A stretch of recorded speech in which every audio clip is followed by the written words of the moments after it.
Wildwood Banjos. Craftsman-made American instruments, very well reviewed.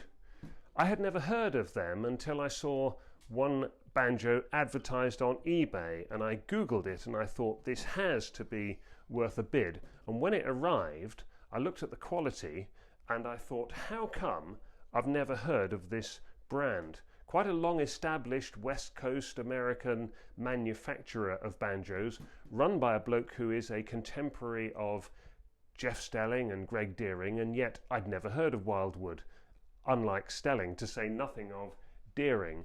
And I had a trip coming up to the States and I thought, I will track this guy down. Turns out that in recent years he's been based near the city of Bend, Oregon.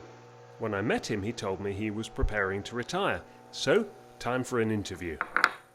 Just tell me a little bit about how you got started in this business. Was it something that you kind of always knew you'd end up doing, or was it very random? How did it happen? Grand mistake. I was in college trying to keep from getting drafted to Vietnam, so you had to stay in school. There was a whole bunch of people in the 60s, 66 through 69, that ended up staying in school, not mainly because they wanted to, but because it was the way to keep out of going to Vietnam. And I needed one class, and there was an American ethnomusicology class. And the teacher was outrageous. Her name was Bess Hawes. She is the sister of Alan Lomax.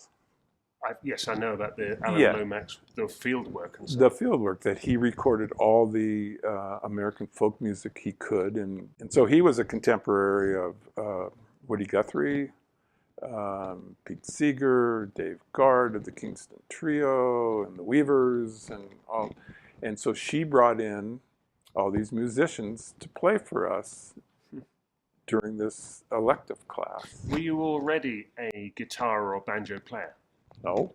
You must have loved music in the first place. I had many years of classical piano training, which I didn't much care for. But being a Jewish doctor's kid, that's what happened.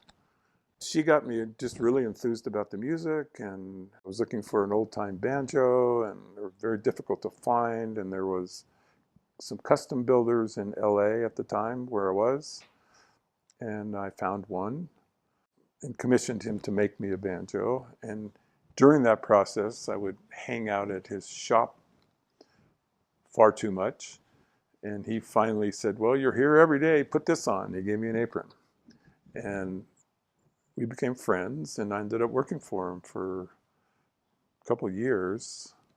So what was the point then, and how did you realize you were at the point where this was going to be your career? It never was going to be my career. It was only a dalliance while I was waiting to apply to graduate school. I wanted to be a veterinarian. So in the meantime, while I'm going to school, I'm a student, I'm fairly broke. I had some technical training in musical instruments. And in Arcata, there was a music store who needed a repairman. And I needed the money. It was a good match. A couple years later, he goes belly up. And I still need a job, so I opened up Wildwood Music as a little retail store and did repair work in the back and built some banjos. And then, unbeknownst to me, coming down the coast, going to Kick and Mule Records in Berkeley is Art Rosenbaum. Pause it there for a sec. Art Rosenbaum, best known perhaps as a recording artist, although in the UK at least he's very well known for this instruction book that was very popular in the 60s on old-time banjo styles. He bought and used a Wildwood banjo, as did this guy, John Burke, whose book, again, quite well known in this country. And John Burke went one stage further. On the sleeve notes of his album, he said, in 1975, while passing through Arcata, California, he tried a Wildwood banjo. Quotes, I bought it on the spot and have been playing it ever since. And to underline the point, he's actually playing his Wildwood on the cover of the record. Quite a big deal. And all of a sudden, they stuck them on their album covers, and the phone started ringing. So, Lucky break. yeah, lucky break. And so that launched the business. So when was the point in life when you thought, actually, this is my life now? Or did that never arise? I always thought it was temporary. I still do. So it just sort of, Organically. yeah, it's sort of snowballed. And when you build for those kind of people and they show your instruments around, other people see them, and then you make a choice like, can I pull this off? Is this going to work? Why don't we give it a shot? Who plays a Wildwood banjo that? So now I'm yeah. so out of the loop. Who has played? Well, I know Tommy Thompson has, and there is a couple of guys that won Galax, one on Wildwoods. Big part of my career I sold through stores. I didn't really know who had what. And I'm not really interested in that. I got married, I had a couple kids, I had to make a living. This seemed to work, and I wasn't interested in the glam. You're obviously the same generation then as Jeff Stelling and Greg Deering, and I was kind of wondering why in the UK, I've heard of those two, and I hadn't heard of you before I had the good fortune to buy one of your instruments. Initially, because I never took it seriously. To get there, you have to go out, seek, and pay for endorsements.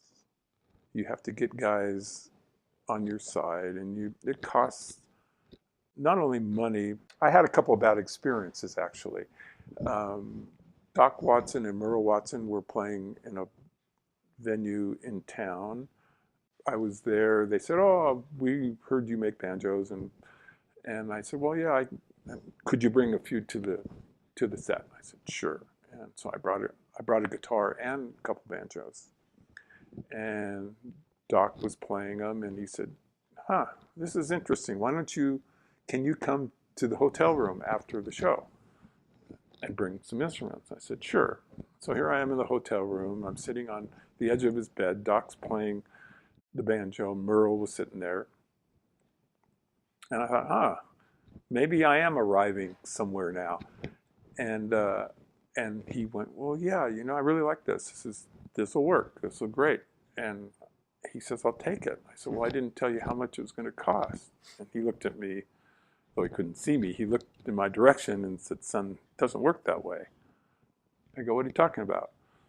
He goes, "Well, you should be happy if I play your banjo." And I said, "So you mean you're not going to pay me? You're not going to..."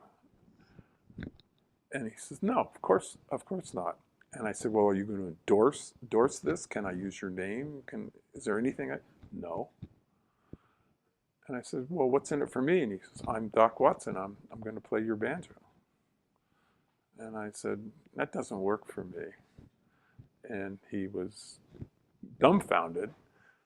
And I probably made a big mistake, but it just wasn't my style. I am trying to scratch out a living building instruments, and this guy's getting what, 25, 30,000 a night for playing a concert that he's going to do 4 or 5 nights a week.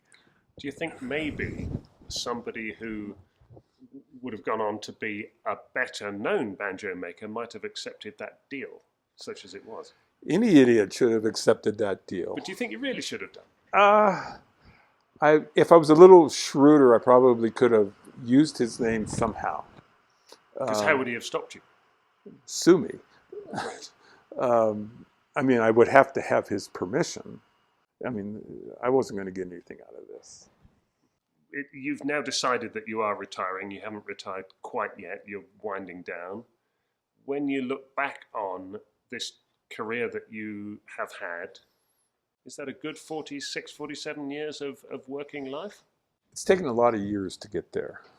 I came culturally from a background where I was expected to do other things, and there was nobody in my family that didn't do those other things. I was a doctor's kid, and we lived a certain lifestyle, had a certain vision of what life was going to be about, and I didn't know that I could pull that off building banjos. I thought I could end up not so happy. You mean you might Financially. you might not have ended up financially well enough off to feel comfortable and to feel that you'd achieved your potential. Exactly. Do you mind if I ask if you did get anywhere near achieving that? It did work out that way.